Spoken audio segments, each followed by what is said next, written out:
Nah, jadi kalau di total, tadi education gue itu 23 poin, lalu dari segi umur 11 poin.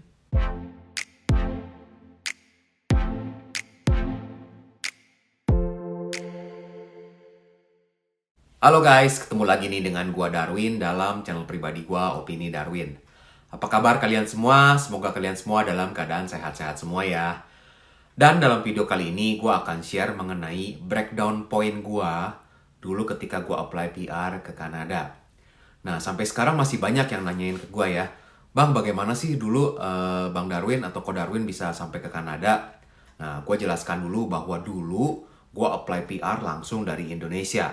Tapi itu menurut peraturan tahun 2014. Tahun 2015 itu pemerintah Kanada mengubah sedikit skemanya. Jadi nggak bisa apply PR langsung ke Kanada dengan program yang namanya Federal Skill Worker. Itu program yang gue jalanin.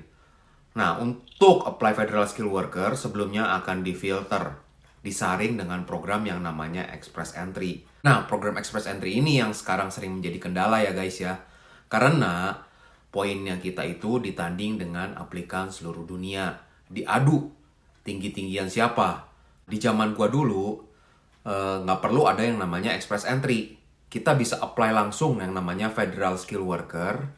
Dan selama poin kita memenuhi, dan setelah pemerintah Kanada itu melakukan verifikasi, apakah nilai IELTS kita itu benar-benar genuine atau benar, lalu pendidikan kita itu sudah disetarakan, biasa menggunakan WES, lalu juga pengalaman kerja kita diverifikasi oleh mereka, dan umur kita diverifikasi, dan ternyata benar, kita akan mendapatkan PR kita. Nah, tinggal nunggu medical check up, dan juga menunggu SKCK ya, atau surat kelakuan baik.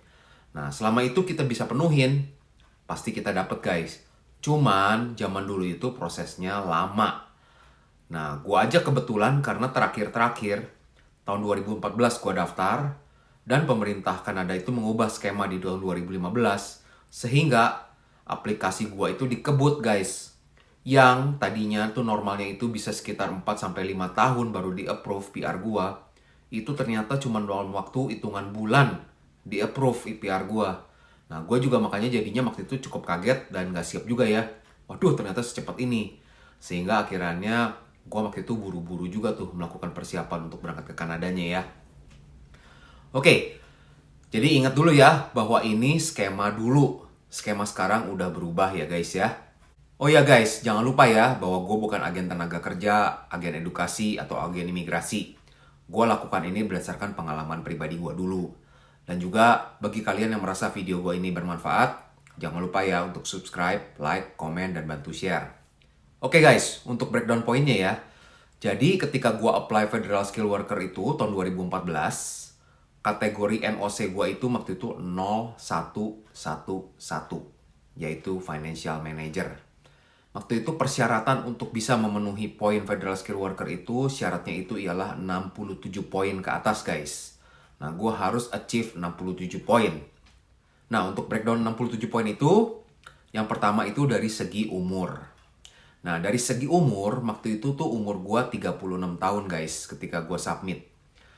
Jadinya gue dapat poinnya itu 11 poin. Sebenarnya cukup nyesek juga ya, karena ketika gue submit itu 2 bulan setelah gue ulang tahun guys. Kalau gue submitnya waktu itu lebih cepetan, gue bisa dapet poin lebih tinggi, yaitu 12 poin. Karena waktu itu umur gue masih 35 tahun. Gara-gara kelewatan 2 bulan aja, jadinya kehilangan 1 poin tuh guys. Nah, itu lesson learn guys. Kadang-kadang kita juga mesti cepat ya bertindak. Kalau enggak nanti umur kita itu akan bertambah dan poinnya akan berkurang guys. Time is ticking ya. Nah, itu yang kalian harus perhatikan. Nah, untuk pendidikan, puji Tuhan, ya atas anugerah Tuhan, waktu itu gue bisa menyelesaikan kuliah sampai dengan S2 di Indonesia. Dan untuk ijazah S1 dan S2 gue itu waktu itu di-assess. Di-assess-nya itu melalui World Education Service atau WES. Dan puji Tuhannya hasilnya itu untuk S1 2 dan S2 gue itu equivalent dengan Canadian Bachelor Degree dan Canadian Master Degree. Sehingga poinnya itu waktu itu lumayan guys. Gue bisa mendapatkan 23 poin dari edukasi gue. Which is 2 poin di bawah poin tertinggi, yaitu PhD ya. Kalau nggak salah PhD itu kan 25 poin tuh. Nah ini gue bisa dapat 23 poin itu sudah lumayan banget untuk nambah poinnya ya. Nah jadi yang pertama tadi umur gue 11, lalu untuk education gue 23 poin. Udah 34 poin ya guys ya. Nah lalu dari segi pengalaman kerja. Nah, karena gue bekerja dari tahun 2003 sampai dengan waktu itu 2014, gue sudah bekerja lebih dari 10 tahun. Dan bekerjanya di bidangnya yang sama ya. Memang sih sedikit berbeda profesinya. Seperti yang gue pernah share, gue pernah kerja jadi external auditor, internal auditor, dan accountant. Nah, cuman itu masih bisa connect, sehingga gue bisa mendapatkan pengalaman kerja 6 tahun ke atas. Nah, 6 tahun ke atas itu dapat poin yang maksimal, yaitu 15 poin guys. Jadi itu lumayan banget dari pengalaman kerja ya. Nah, kembali lagi ingat, untuk pengalaman kerja ini yang nanti akan di-assess itu dari reference letter kita. Di reference letter kita itu kita wajib cantumkan employer kita dulu siapa, gaji kita dulu berapa, status kita itu apa, dan juga job description-nya.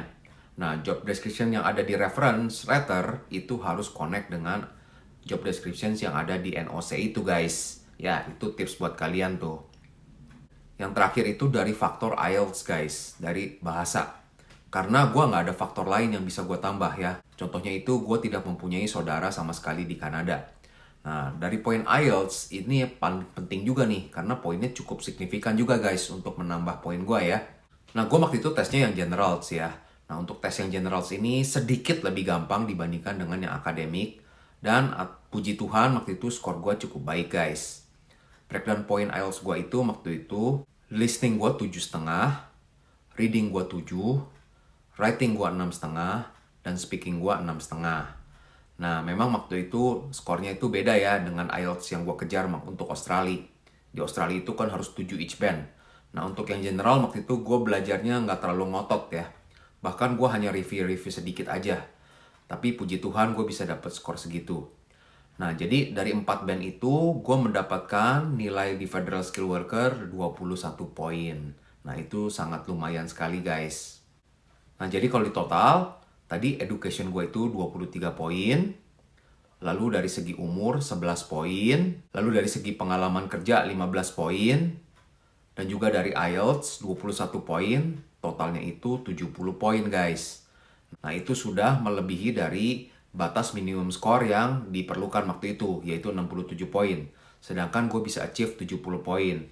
Sehingga puji Tuhan akhirnya aplikasi gue diterima oleh pemerintah Kanada.